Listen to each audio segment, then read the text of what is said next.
pemirsa Darul Amanah Channel. Untuk melengkapi sesi ini, saya akan membuka sesi tanya jawab. Fadal, silakan sambil ngopi ya, sambil santai ya. Fadal, jangan terlalu tegang. To'am. Serius tapi ya jangan terlalu tegang juga. Ya. Silakan saya buka penanya pertama. Siapa? Bapak Ibrahim. Wah, ini cocok nih namanya. Iya. Nabi Ibrahim. Assalamualaikum warahmatullahi wabarakatuh. Waalaikumsalam warahmatullahi wabarakatuh. Assalamualaikum Buya. Mohon izin bertanya Buya. Apa hukum puasa tanggal 8 dan 9 Zulhijjah menurut pandangan ilmu fikih? Atas penjelasannya kami ucapkan terima kasih. Wassalamualaikum warahmatullahi wabarakatuh. Waalaikumsalam warahmatullahi wabarakatuh. Bang Ibrahim ini dari mana asalnya? Saya lupa. Kembangan. Berarti Jakarta Barat ya? Jakarta Barat. Hijrah, jadi muhajirin ini. Hijrah ke Cipondo, Kelurahan Gondrong ya. Ya tadi saya lupa ya membahas ada sebelum pelaksanaan ibadah korban itu ada ibadah puasa. Dan kemudian Ibrahim ini menanya apa hukum puasa tanggal 8 maupun tanggal 9 ya. Memang yang paling populer tuh tanggal 9 ya. Tapi di kalangan pesantren, di kalangan Nahdiyin itu tanggal 8 juga ramai dikerjakan. Termasuk santri Darul Amanah Ahmadiyah ini yang tinggal di Kelurahan Kenanga, wilayah Cipondo Tangerang, itu sudah biasa sahur bareng, puasa sunnah, yaitu tanggal 8 dan tanggal 9. Nah, gitu. Kalau tanggal 8 namanya puasa tarwiyah, ya. Karena pada saat itu Nabi Ibrahim masih ragu ingin menyembelih putranya, apa ini mimpi, apa perintah Allah gitu ya. Terus barulah besoknya dia yakin namanya diwajibkan puasa Arafah karena berbarengan dengan wukuf di padang Arafah. Tapi jamaah kita nih, saudara kita yang sedang wukuf di padang Arafah tidak dianjurkan berpuasa. Tapi yang dianjurkan berpuasa yang tidak menunaikan ibadah haji pada tahun itu, gitu ya. Terus bagaimana hukumnya? Mari kita lihat. Ini ada dalil yang sifatnya umum. Ya, dalil sifatnya umum, bahkan ada yang berpuasa dari tanggal 1 ya. Misalnya hadis dari Imam Bukhari, qala Nabi sallallahu alaihi wasallam, "Ma min ayami al-amali salih biha ahabbu ilallah min hadzal ayyam, yakni ayyamul ashr." Ini sebenarnya ada terusannya. Tidaklah daripada hari-hari amal soleh piha yang dimana di dalamnya itu amal soleh itu sangat dicintai oleh Allah Subhanahu Wa Taala daripada hari-hari ini, yaitu maksudnya yaitu adalah ayyamul ashr, itu 10 hari bulan Zulhijjah. Jadi kalau kita berbuat amal soleh ya termasuk puasa, pokoknya amal soleh lah kebaikan, termasuk nih kita nih sekarang kan di bulan Zulhijjah nih ngaji, ini juga termasuk amal soleh. Makanya banyaklah berbuat amal-amal kebaikan di bulan Zulhijjah ini. Terutama dari tanggal 1 sampai tanggal 10. Tambah 10. Cuma kalau tanggal 10 jangan puasa, haram. Kalau tanggal 10 itu yang sangat dianjurkan adalah menyembelih hewan kurban. Pelaksanaan sholat Idul Adha itu. Beda ya. Jadi perbanyaklah amal-amal kebaikan, amal-amal soleh yang sangat dicintai oleh Allah, yaitu adalah hari-hari 10 di awal bulan Zulhijjah. Ini dalilnya umum ya. Artinya bahwa termasuk ibadah puasa pun kalau kita ingin melakukannya dari awal Zulhijjah sampai tanggal 9, ini juga satu amalan yang sangat dicintai oleh Allah Subhanahu wa Ta'ala. Kalau puasa ini kan artinya kita mendekatkan diri Allah dengan menahan lapar dan haus, gitu kan ya, gitu kan. Ada yang ibadah itu dengan memperbanyak lapas, berzikir, ucapan itu misalnya berzikir, istighfar, selawat dan sebagainya, betul nggak? Nah gitu. Ada juga orang yang mendekat diri kepada Allah dengan harta, misalnya infak, sedekah, zakat dan sebagainya. Jadi banyak sebetulnya amal soleh itu banyak. Termasuk ini pada malam hari ini thalabul ilmi, ini termasuk amal soleh, suatu amal perbuatan yang sangat dicintai oleh Allah dan Rasulnya. Gitu. Bahkan ada satu keterangan bahwa Abdulus Saumi atau Abdulus Siam pada Ramadan, yaitu Saumu fi Syahril Muharram. Puasa Abdulnya puasa setelah puasa Ramadan, ya berarti puasa sunnah ya. setelah puasa Ramadan adalah puasa di bulan Muharram. Apa itu bulan Muharram? Ya diantaranya bulan Zulhijjah. Kan ada 4. Paham ya? Nah ini dalil yang bersifat umum gitu. Kemudian ada dalil yang lain. Ini saumu yaumi arafata yukafiru sanatain madiyatan wa mustaqbilatan. Wa saumu yaumi asyura yukafiru sanatan madiyatan. Puasa 1 hari di hari Arafah itu dapat menghapuskan dosa-dosa kecil 2 tahun. Berapa sih puasa Arafah, cuma berapa jam coba? Di Indonesia itu standar puasa paling cuma 13,5 jam sampai 4 jam, 14 jam gue jarang ya. Di Saudi itu 14 jam. Kadang-kadang lebih. Kalau musim panas siangnya panjang. Iya kan? Nggak lama kan ya? Nggak lama. Tapi dosa kita 2 tahun dihapuskan. Subhanallah. Asal puasanya karena Allah loh. Ya dah? Asal puasanya karena Allah. Oh saya malu banget, saya kan rajin ngaji masa nggak puasa. Itu ria. Iya. Iya. Kalau puasanya karena ingin dinilai oleh makhluk, ya tidak ada nilai pahalanya. Makanya Imam Syafi'i mempardukan, mewajibkan seluruh amal ibadah. Dan pertama wajib nih niat. Dan niat itu lillahi ta'ala, semata-mata karena Allah. Paham ya? Nah gitu. Itu Jad. Adapun puasa Asyura itu dapat menghapuskan yukafiru sanatan madiyatan. Kalau puasa Asyura itu puasa berapa? Tanggal 10 Muharram ya. Itu hanya dapat menghapuskan setahun dosa-dosa yang lalu. Tapi kalau puasa Arafah nih besok, berarti kalau kita ikuti sidang isbat pemerintah, berarti hari Sabtu kan ya? Hari Sabtu ya, puasa Asyuranya. Kalau puasa tarwiyah ya. Arafah ya, tarwiyahnya hari Jumat berarti. Itu Masya Allah ya. Bukan hanya setahun yang lalu, setahun yang akan sampai ketemu hari Arafah yang akan datang. Dosa-dosa kecil kita diampuni Allah. Kalau dosa besar insya Allah kita masih punya rem ya. Tapi kalau dosa kecil, ini yang gurih. Lupa. Banyakan lupanya ya, betul nggak? Masya Allah. Kemudian, ma min yaumin aksara min ayu'tikallahu fihi minan nar min yaumi Arafah. Tidaklah dari satu hari yang paling banyak Allah membebaskan orang makhluknya daripada hamba-hambanya daripada neraka kecuali di hari Arafah. Jadi hari Arafah itu orang yang berada di Arafah kalau dia bertobat tidak ada yang ditolak oleh Allah. Nah, itu.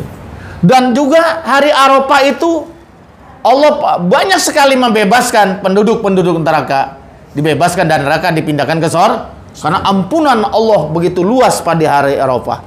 Beruntunglah orang yang berpuasa di hari Arafah dan dia banyak beristighfar kepada Allah. Dia sholat taubat, dia perbanyak istighfar, banyak selawat kepada Kanjeng Nabi. Insya Allah ya, ampunan Allah terbuka seluas-luasnya. Ya, bahkan Allah banyak sekali membebaskan hamba-hambanya dari api neraka. Kira-kira seperti itu. Pak Ibrahim, hukum. Jadi hukumnya apa? Jadi puasa Arafah, tarwiyah, kalau dalam pandangan kita, ini ulama-ulama dalam mazhab Syafi'i, Nahdiyin, itu hukumnya sunnah. Tapi dalam saudara kita ada yang mengatakan ini hadisnya bukan doib lagi, maudhu, katanya ini nggak boleh dipakai, jadi tidak usah puasa tarwiyah. Tapi dalam mazhab Syafi'i ya, kita dianjurkan puasa tarwiyah ada tanggal 8. Dan adapun puasa Arafah tanggal 9 hukumnya sunnah muakkadah, sunnah yang sangat dianjurkan. Kalau bisa puasa, jangan sampai kagak puasa. Kali tarwiyah mah kagak, masa sampai Arafah kagak juga. Pelit amat ya. Ya, puasa insya Allah. Bagaimana Syekh Ibrahim? Paham? Alhamdulillah, wallahu a'lam. Alhamdulillahirabbil alamin. Demikian jawaban dari guru kita. Ternyata sangat luar biasa orang-orang yang mau berpuasa di hari Arafah, yaitu hari ke-9. Hari yang ke-9 di bulan Zulhijjah. jamaah ngopi, jamaah Nahdiyah di studio dan Nonton di mana saya berada. Dan dimanapun yang berada, kita masih ada sesi tanya jawab yang kedua. Silakan yang Bapak Komar, silakan. Bang Komar, Bandaroti. Silakan Bang Komar. Assalamualaikum warahmatullahi wabarakatuh. Waalaikumsalam warahmatullahi. Buya, Komarnya dari mana asalnya? dari Kuningan. Waduh. Asal Deket Cirebon ya? iya deket Dari Buya. Lewat. Kuningan tuh lewatin Cirebon. Cirebon, berarti? iya lewat dulu. Lewat Cirebon. Betah di sini. Betah alhamdulillah Buya. Subhanallah. Ya sudah di mana saja. Ini Iya. Pak Haji Mustofa dari mana Pak Haji Mustofa? Malang dia. Malang. Lebih jauh lagi. Alhamdulillah beliau sampai punya kehidupan di sini ya. Mungkin Allah berkahi di sini, nggak ada masalah ya. Muhajirin dan Ansor saudara kan? Amin. Ya, Fadal. Buya, saya mau bertanya, gimana hukumnya sholat Idul Adha sama dan ke Ka'bahnya, Hah? khutbahnya, ya khutbahnya, mohon pencerahannya Buya. Terima kasih. Wassalamualaikum warahmatullahi wabarakatuh. Waalaikumsalam warahmatullahi wabarakatuh. Ya, sholat Idul Adha itu hukumnya sunnah ya, bukan satu yang wajib. Tapi sangat dianjurkan ya. Ini udah puasa kagak, sampai sholat Id juga kan? Itu sampai Rasulullah itu menganjurkan wanita-wanita yang haid pun harus keluar rumah demi syiar agama Allah, demi kemenangan Allah, betul nggak? Bertakbir bersama, betul nggak? Sebelum khatib naik ke mimbar, walaupun dia nggak sholat, ya dah? Tapi dia kan bisa mendengarkan khotbah gitu ya.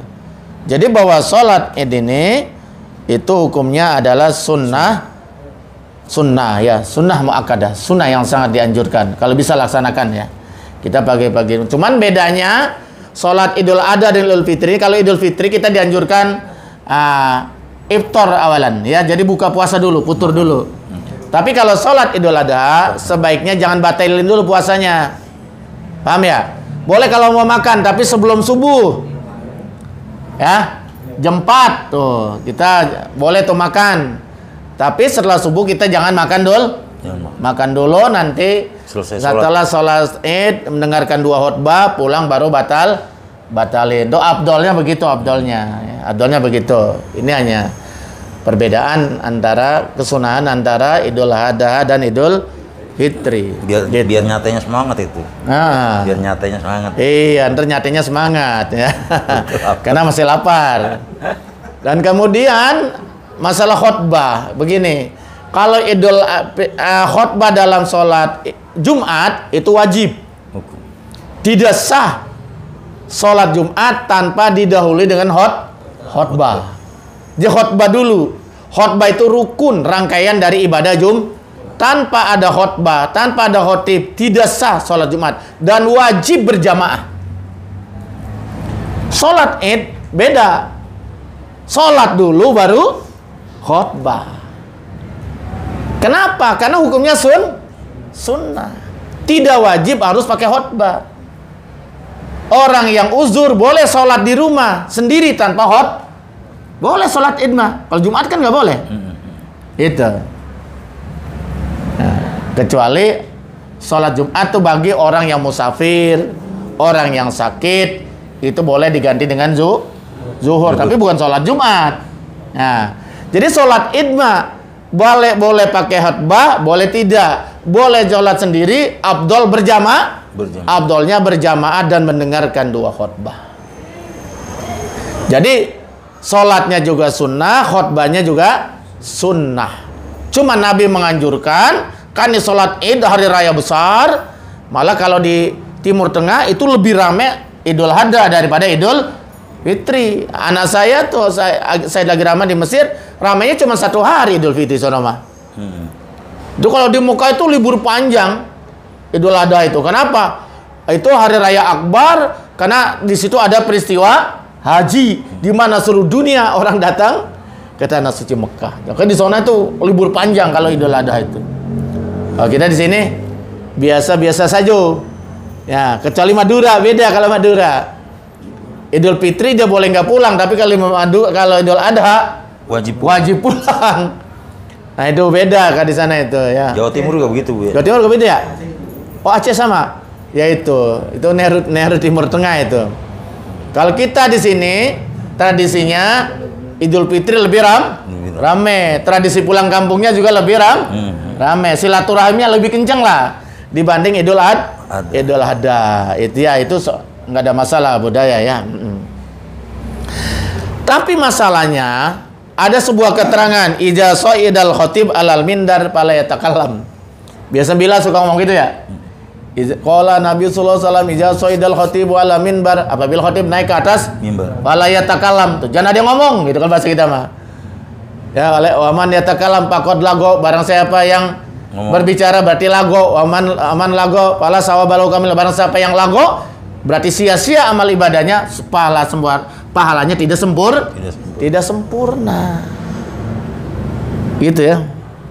Iza quri'al Qur'an fastami'u ansitu la'allakum turhamun. Ada yang mengatakan ini ayat ini kaitannya dengan khotbah, karena khotbah pasti ada ayat Al-Qur'an. Karena rukun khotbah itu diantaranya membaca ayat Al-Qur'an, dengarkan.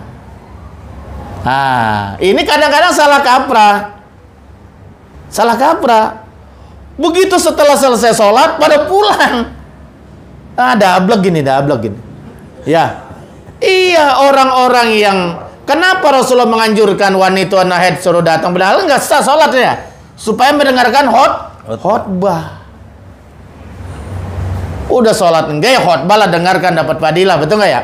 Dengarkan khotbah, ansitu wasma'u wa ansitu la'allakum turhamun. Dia coba itu. Dengerin dan tenglengin, simak baik-baik ansitu itu kan ya. Kan begitu ya? Ya. Isma'u wa ansitu, ya. Dengerin, tenglengin, tilingin, dengar biar baik agar kamu mendapat rahmat dari Allah Subhanahu wa ta'ala. Kagak. Begitu selesai sholat, ibu-ibu mau pada pulang, jemaah sholatnya di lapangan, di belakang bukan dalam masjid, udah ya? Jangan, ini harusnya jangan yang semacam ini. Nah, inilah memang kewajiban kita para ustadz untuk memberikan penerangannya ya. Kalau menurut beberapa mazhab mah itu mendengarkan khotbah hukumnya wajib, dosa kalau mendengarkan itu. Seperti dalam mazhab Hanafi, Maliki, Hambali, Imam Auza'i itu wajib. Cuman dalam mazhab Syafi'i itu hukumnya sunnah. Tapi dalam mazhab Syafi'i, walaupun ngomong kebaikan, kalau sedang khotbah itu dilarang, nggak boleh. Ya, nggak boleh, tetap nggak boleh. Semuanya nyimak dengan apalagi kalau main handphone mah, betul nggak ya? Malah sengaja tidur. Iya, ngomong yang baik aja. Nah khotib sedang khotbah, jangan ngobrol ente. Begitu aja nggak boleh, makruh. Dan Syafi'i mah, betul ya?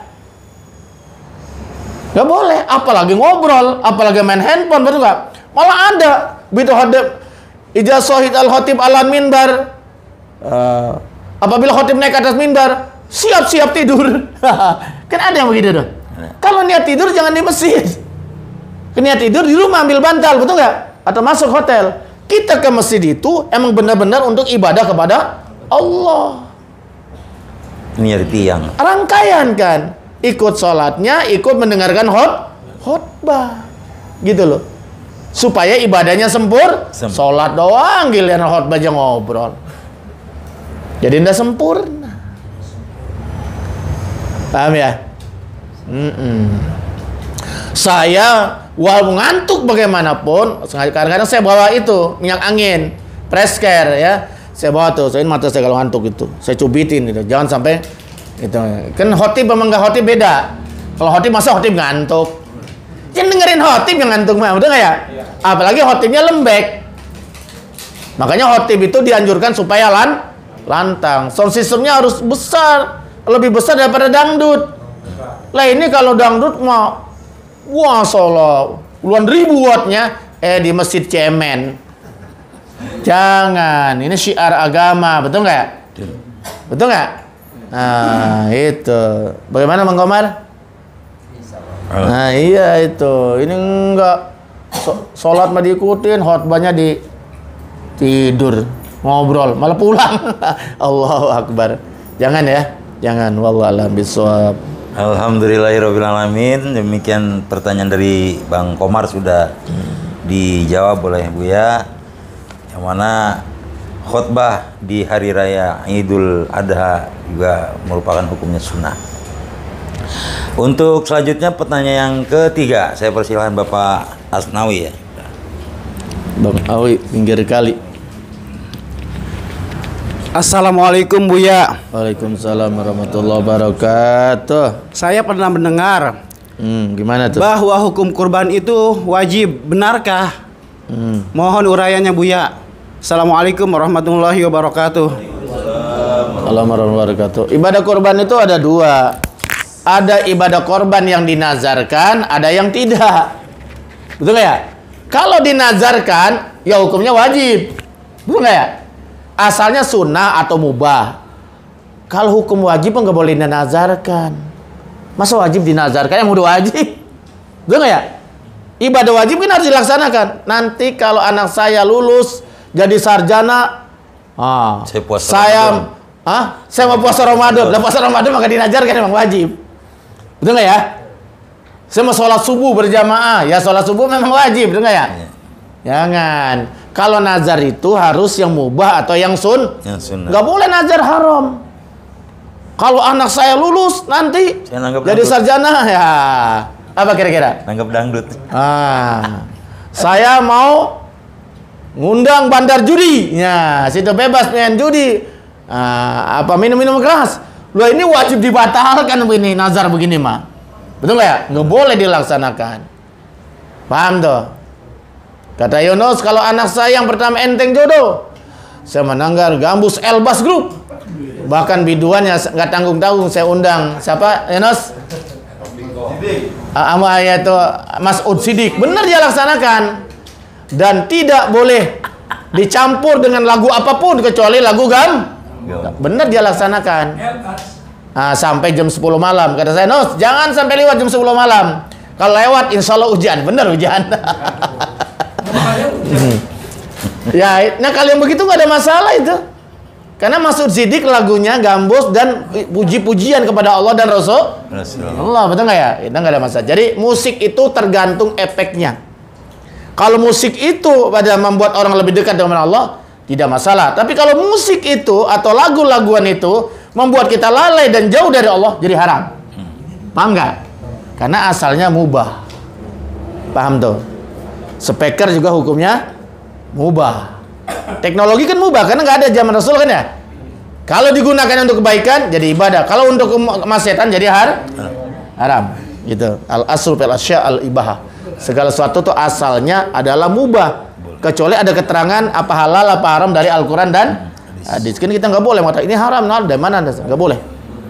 Kalau tanpa ada dasar hukum. Gitu ya. Jadi kalau tadi saya nanya, Awi, kalau kita ini besok saya berkorban nazar, kalau saya punya rezeki tahun besok saya demi Allah saya mau nazar mau berkorban. Nah itu wajib hukumnya. Dan ente nggak boleh makan sedikit pun. Kan bayar utang tuh mah, nazar mah. Tuh nggak boleh tuh. Tapi kalau bukan nazar kembali kepada hukum asal. Apa hukum asal ibadah kurban? Ada dua. Yang pertama ada mengatakan asal hukum kurban bagi yang mampu wajib. Ngerti wajib?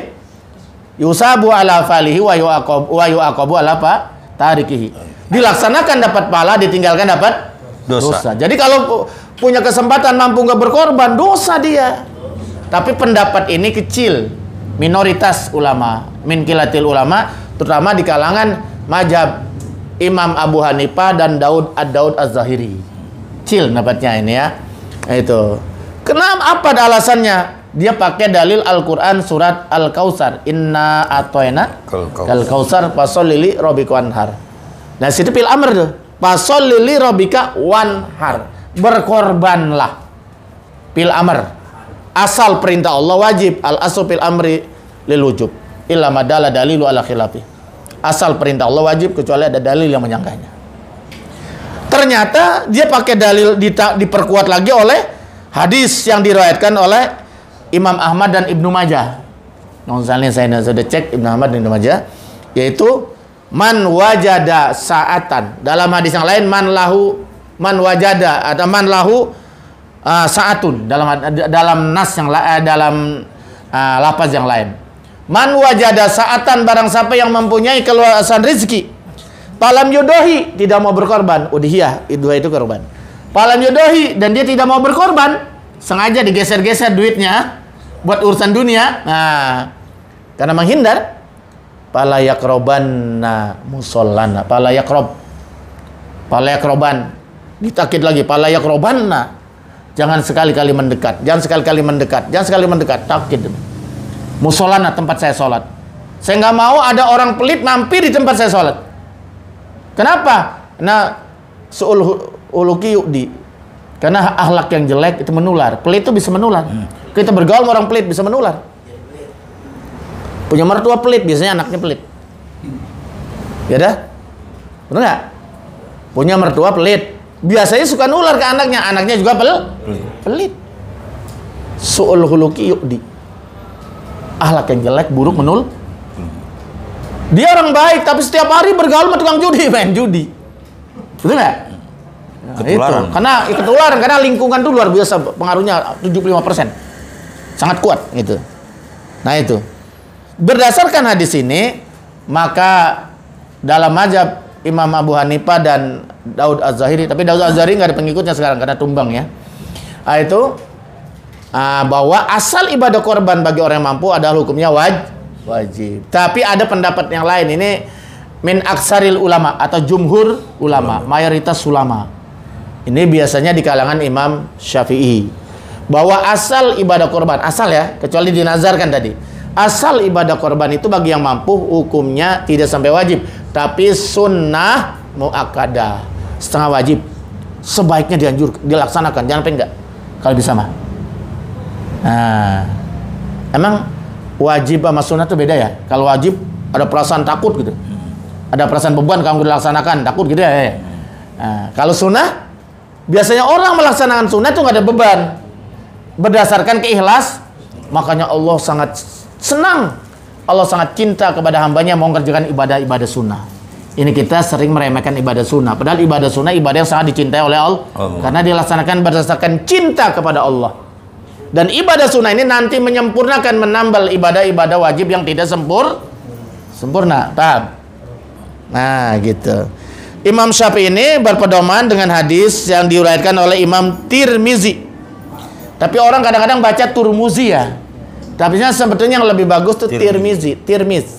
Kenapa nama daerah itu Tirmizi, Imam Tirmizi.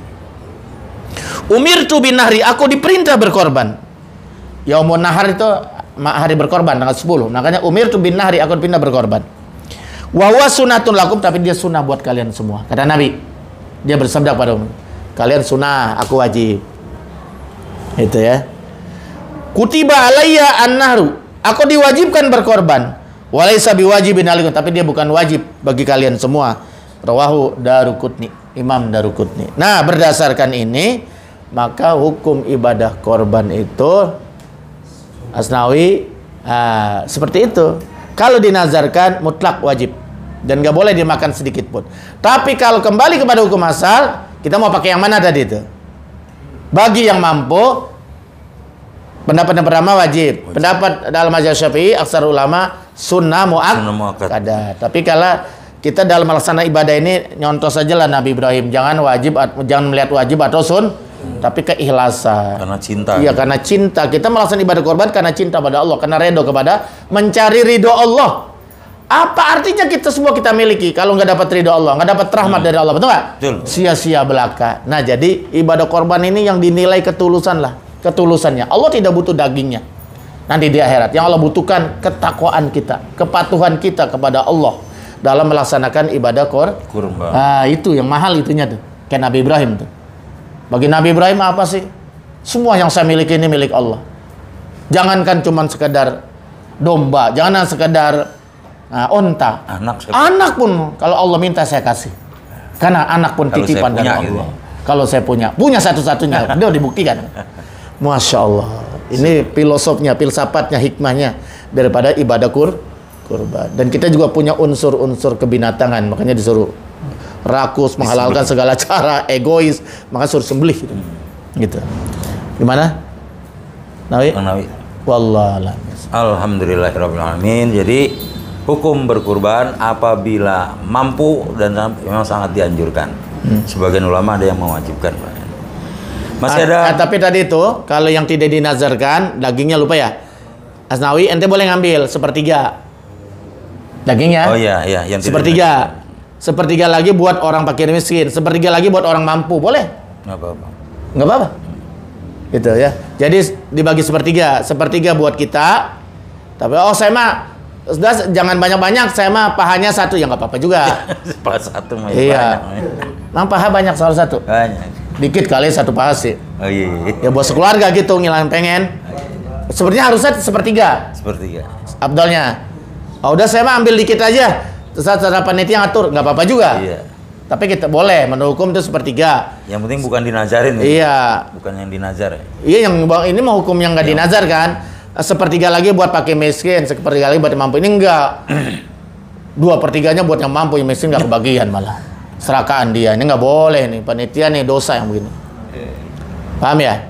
Dan yang penting lagi Asnawi, kalau kamu korban nggak boleh.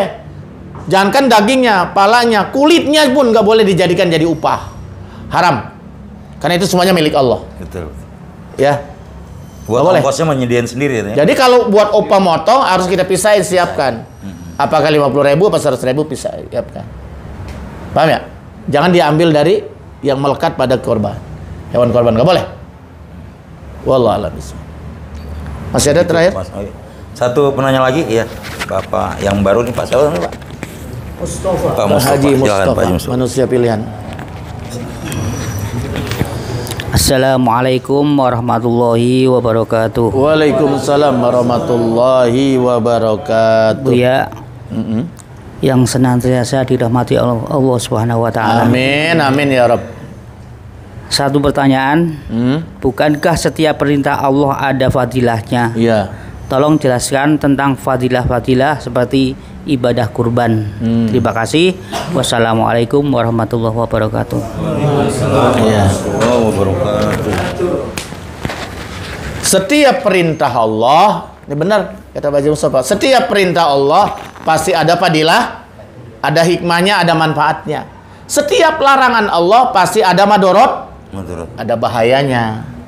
Ya kan begitu kan ya? Nah, kenapa perjudian dilarang? Karena banyak kan madorotnya. Kenapa itu homer dilarang? Karena banyak madorotnya. Kenapa kita diperintah puasa? Karena banyak manfaatnya. Kenapa kita disuruh perintah sholat? Karena banyak manfaatnya. Kenapa kita disuruh berkorban? Juga banyak manfaatnya. Baik dunia maupun akhirat. Gitu. Kalau dunia udah pastilah, dunia ini biasanya ibadah korban tujuannya ini kepedulian sosial, keprihatinan sosial buat orang fakir yang jarang makan daging. Makanya kita majan seraka yang mampu sering makan di restoran. Betul nggak? Sering makan di rumah makan, di Padang. Kan ada dagingnya tuh, apa namanya, rendang. Betul nggak? Kalau orang susah boro-boro. Ketemu nasi aja udah alhamdulillah, betul nggak? Makanya kalau daging kurban mah, makanya kata saya mah prioritaskanlah buat orang duafa, orang yang lebih membutuhkan gitu loh. Jadi ibadah korban ini diperintahkan oleh Allah pasti banyak fadilahnya, hikmahnya. Jadi diantaranya di sini dikatakan amila adamiun, tidaklah suatu amalan manusia yaumal nahri, pada yaumal nahri itu tanggal berapa? 10 ya? Iya, yaumal nahri itu tanggal 10, yaumal nahr. Tanggal 10 haji. Lebaran berarti. Ahabu ilallah, yang sangat dicintai oleh Allah Azza wa Jal, min ihraqi daman, daripada menumpahkan darah. Jadi ibadah yang paling dicintai oleh Allah pada tanggal 10 Zulhijjah itu adalah menumpahkan darah. Maksudnya membunuh, Pak? Bukan. Iya, membunuh. Maksudnya menyembelih hewan kurban. Makanya hewan kurban itu adalah hewan yang disembelih karena ibadah. Beda dengan orang memotong sapi karena pesta. Betul nggak? Beda. motong sapi karena itu mah nggak ada syarat dan rukunnya. Tapi kalau ibadah korban nggak sembarangan, betul nggak? Betul. Kambingnya yang harus bagus, sapinya yang harus bagus, nggak kena penyakit kuku dan mulut, betul ya? PMK, ya kan ya. Kecuali penyakitnya ringan, maka masih dibolehkan oleh majelis ulama. Nah itu harus sehat, gemuk, dianjurkan kan begitu nggak ya? Yang bertanduk kalau bisa, yang gemuk, kalau perlu ada banyak bulunya, ada buntutnya, betul nggak? Kenapa? Karena ini semuanya akan ada manfaatnya nanti di hadapan Allah Subhanahu wa Ta'ala. Yaitu wa innaha la ta'ti yaumal qiyamah. Karena sungguhnya itu penumpahan darah ibadah korban itu akan datang nanti di hari kiamat. Pasti datang di hari kiamat. Bikuruniha, dengan tanduk-tanduknya. Makanya bertari yang tanduk. Syukur kalau panjang. Yang paling tidak ya setelunjuk lah ada tanduk. Kalau ada, kalau enggak ya apa boleh buat. Kan kalau boleh milih betul yang terbaik. Yang bertanduk. Makanya kalau dulu makan orang rata-rata berkorban miara sendiri ya. Jadinya tahu betul umurnya berapa, udah kupak apa belum, tanduknya bagaimana gitu. Malah sebelum dipotong ditaruhin bendera merah putih, dimandiin di kali dulu mesinnya kan, saya mah dulu ibu orang tua saya dimandiin di kali, dibersih pakai sabun, terus dikasih uli, dikasih tape, masya Allah. Itu sebelum dipotong kambing nangis air matanya. Coba itu, sampai yang berkorban ikut nangis. Wah, orang sekarang mau boro-boro, kambing bau pengak dipotong aja udah. Nggak jelas itu ya. Kadang dulu begitu, saking benar-benar hati-hatinya supaya ibadah korbannya benar-benar diterima oleh Allah Subhanahu wa Ta'ala. Saya ngalamin itu, orang tua saya dulu begitu. Miara dari kecil, Pak Haji Mustafa. Udah ketahuan nih, udah 2 tahun, udah kupak, udah kulit tinggi, gemuk. Wah, tanduknya cakep. Dimandiin dulu, setiap hari Jumat dimandiin tuh kalau mama dipotong. Mandiin pakai sabun bersih, dikasih. Nah, lebaran kan dulu pada bikin uli sama tape kan ya? Iya. Pada bikin tuh. Nah, itu dikasih dia. Kambingnya tuh. Kambing dikasih. Saya malah ikut ngasihin. Dimakan tuh ya? Dimakan. Subhanallah. Bagaimana tuh kambing yang dari kecil kita ngerawat? Udah kenal banget sama majikan. Dipotong. Tuh, kalau orang sekarang ada nggak begitu? Wah, kambing langsung datang nggak tahu jelas dari mana langsung jadikan korban buat dirinya. Tapi itu nggak apa-apa ya, karena sekarang udah nggak jarang orang miara kambing. Asal kambingnya itu secara zahir ya sudah dikatakan sah untuk ibadah korban begitu. Jadi nanti di akhirat itu akan datang dengan tanduk-tanduknya bersaksian. Wa azbariha, dan kuku-kukunya. Kuku bersaksi. Ya. Wa asy'ariha, sya'run, rambut. Sebanyak bulu rambut yang melekat di hewan kurban itu, sebanyak pahala, sebanyak kebaikan itu nanti diberikan oleh Allah Subhanahu wa Ta'ala. Masya Allah. Wa inna dama, sesungguhnya itu darah korban yaqa'u minallahi azza wa jalla bimakani. Itu darah korban sudah dicatat di sisi Allah Subhanahu wa Ta'ala sebagai darah ini darah takwa, cinta kepada Allah Subhanahu qaba ayaqwa fil ardi, sebelum dia tumpah ke muka bumi sudah dicatat di sisi Allah Subhanahu wa Ta'ala. Oh, darahnya apalagi dagingnya. Pak, terus di sini ini dikatakan patibu biha nafsan, maka bersihkanlah jiwamu dengan ibadah korban. Jadi kita menyembelih hewan korban sama saja menyembelih sifat-sifat kebinatangan yang melekat pada diri kita. Hadis riwayat Imam Tirmizi wa Ibnu Majah dari Aisyah ini. Ada lagi satu hadis yang lain lebih memantapkan. Kata Nabi, lakum bikulli safwatin min jildiha. Kayaknya saya ngutip dari kitab Tazkiyatul Azkiya kan ini. Apa Tazkiyatun Nufus ini?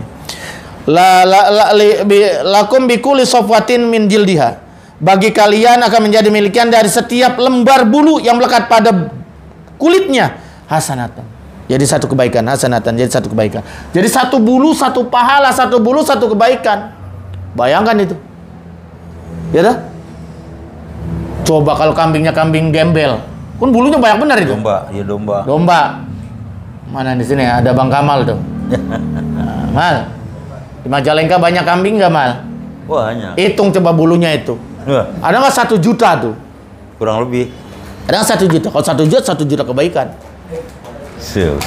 Itu baru bulunya loh. Baru bulunya. Masya Allah, luar biasa.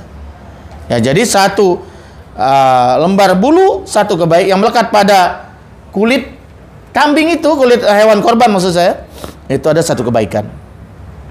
Wali wa kullu qatratin min damiha hasanah. Dan setiap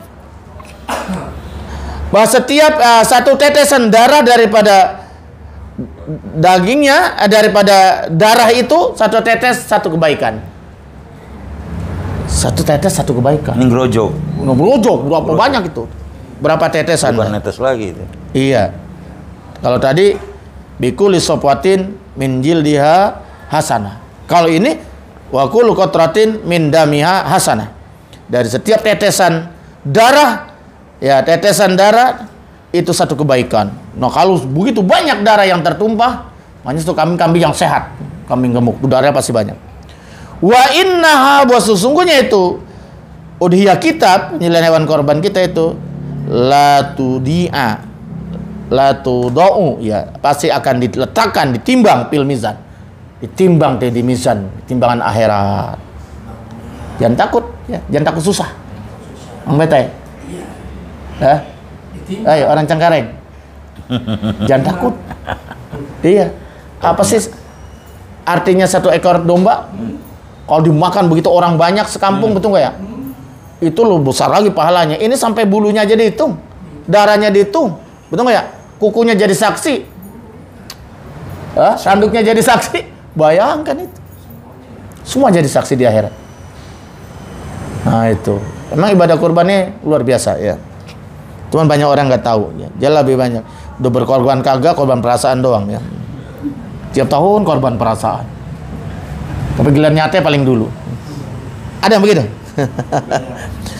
Fa'abshiru, maka berilah kabar gembira tuh. Disuruh beri kabar gembira. Mana? Orang yang berkorban terus kasih kabar gembira. Karena itu semua tadi padilah akan dia miliki. Subhanallah. Wallahu a'lam bishawab. Ini hadis riwayat Ibnu Majah dan Hakim dan Baihaqi.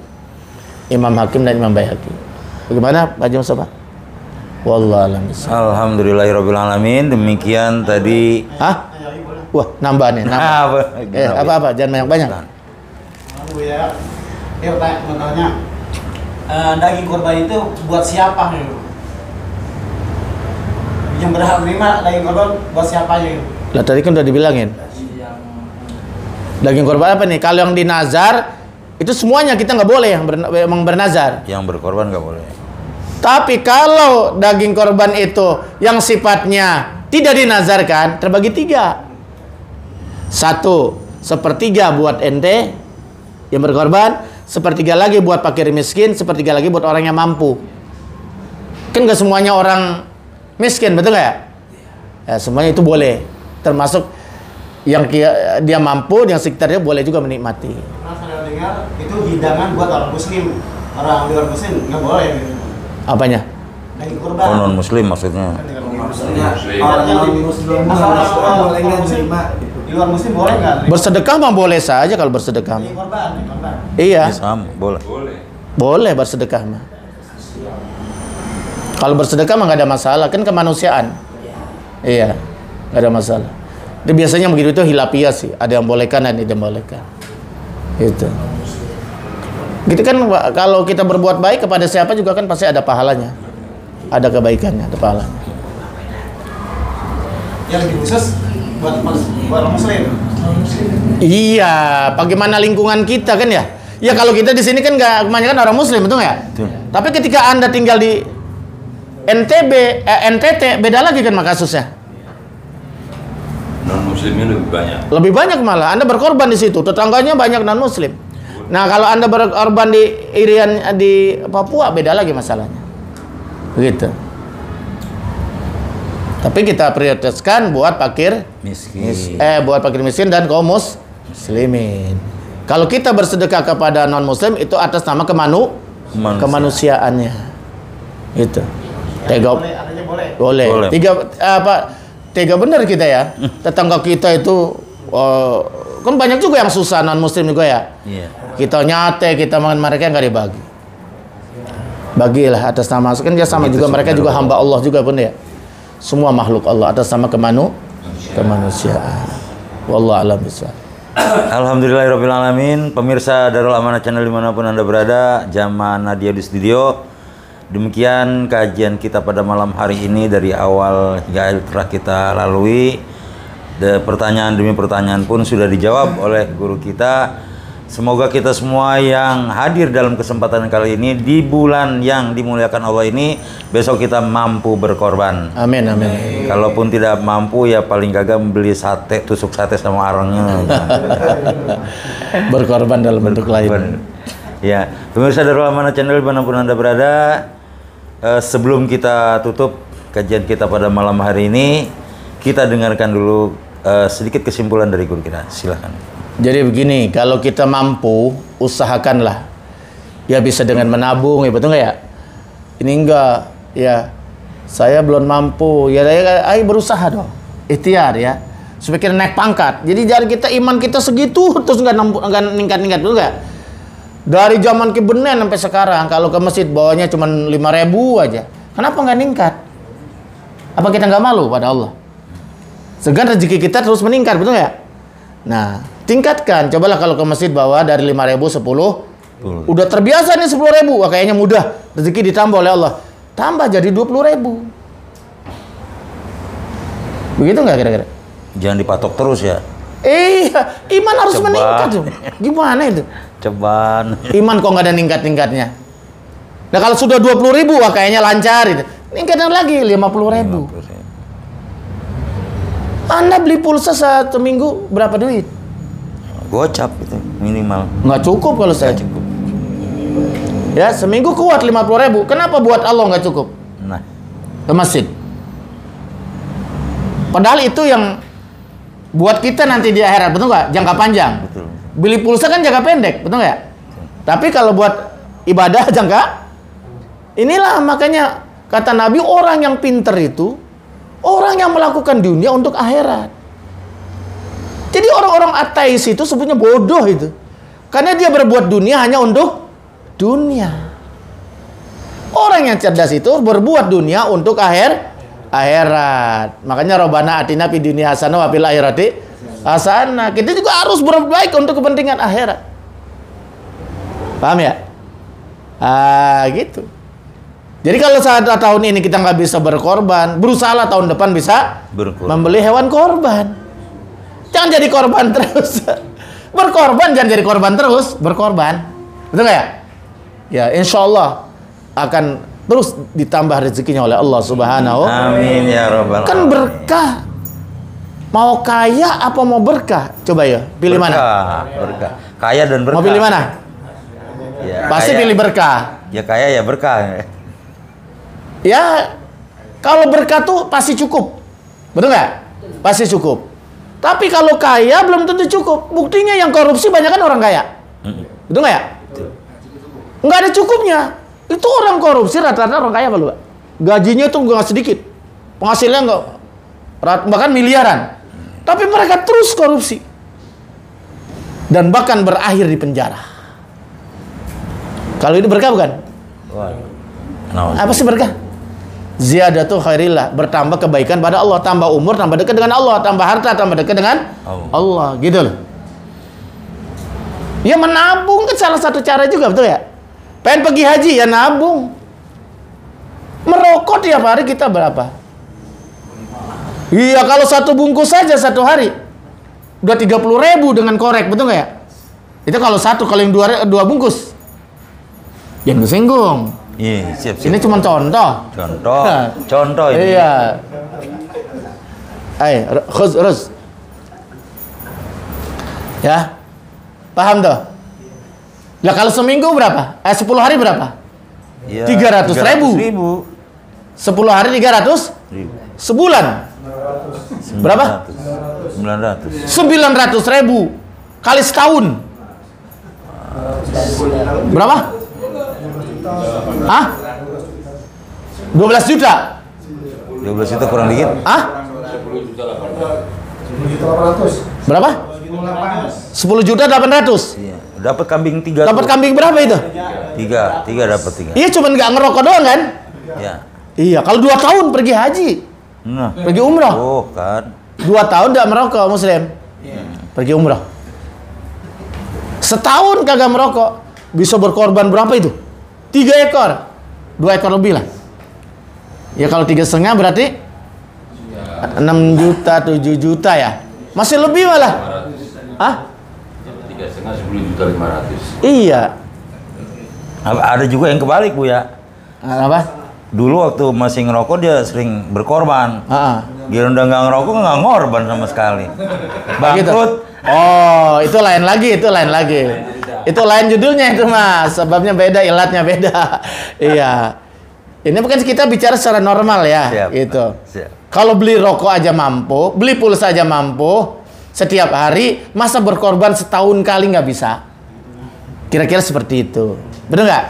Cuman kita kan nggak mau memulainya, berat. Coba kita mulai. Betul nggak? Hah? Iya, niatnya kurang kenceng. Apa Haji Mustafa udah pergi haji berdua? Muhajirin, sama-sama muhajirin. Dia supir, ngangkutin apa tuh? Antar jemput orang ke pabrik yang karyawan, buka warung di rumah. Tapi karena dia prihatin nabung bisa. Ini contoh. Bang Yunus sudah umroh, tinggal haji doang belum. Bang Beta sebentar lagi umroh dia. Geser motor doang 2. Iya. Ya. Jadi kalau belum bisa berkorban dengan hewan korban, bisa berkorban dalam bentuk lain. Apa yang kita mampu? Tadi katanya beli satenya, Tusuk sate, tusuk satenya, ada aja begitu. Dagingnya nadang berarti ya. Iya. Nungguin kupon. Atau apalah bantu begitu ya, bantu tenaga berkorban, betul nggak? Untuk waktu bagi-bagi tuh hewan kurban, anterin kalau perlu kepada fakir miskin, betul nggak? Kan berkorban juga, betul nggak ya? Atau kita apa bantu sarana ibadah, sarana pendidikan sesuai dengan kemampuan kita, begitu. Siapa dengan ini nanti kita niatkan, ya Allah berikan saya rezeki yang berkah, dengan wasilah ini mudah-mudahan saya bisa berkorban di lada yang akan datang. Amin ya Rabbal Alamin. Begitu kira-kira ya. Mudah-mudahan yang berkorban tahun ini diterima oleh Allah SWT. Yang belum, mudah-mudahan bisa diberikan keluasan rezeki, bisa berkorban pada tahun yang akan datang insya Allah. Yang sedang menunaikan ibadah haji pada tahun ini mudah-mudahan dapat haji mabrur ya, makbul insya Allah. Yang belum, mudah-mudahan bisa menyusul. Amin ya Rabbal Alamin. Terima kasih. Wassalamualaikum warahmatullahi wabarakatuh. Alhamdulillah. Pemirsa Darul Amanah Channel dan jamaah Nadir Bisbio, kita akhiri pertemuan kita pada malam hari ini dengan membaca doa kafaratul majlis. A'udzubillahi minasyaitonirrajim. Bismillahirrahmanirrahim. Subhanaka Allahumma wa bihamdika asyhadu an la ilaha illa anta astaghfiruka wa atubu ilaik. Walhamdulillahirabbil alamin. Demikian kaji kita pada malam hari ini. Saya Hendra Tuko dan Buya Haitami mengucapkan terima kasih atas segala perhatiannya. Mohon maaf atas segala kekurangannya. Akhirul kalam billahi taufiq wal hidayah. Wassalamualaikum warahmatullahi wabarakatuh.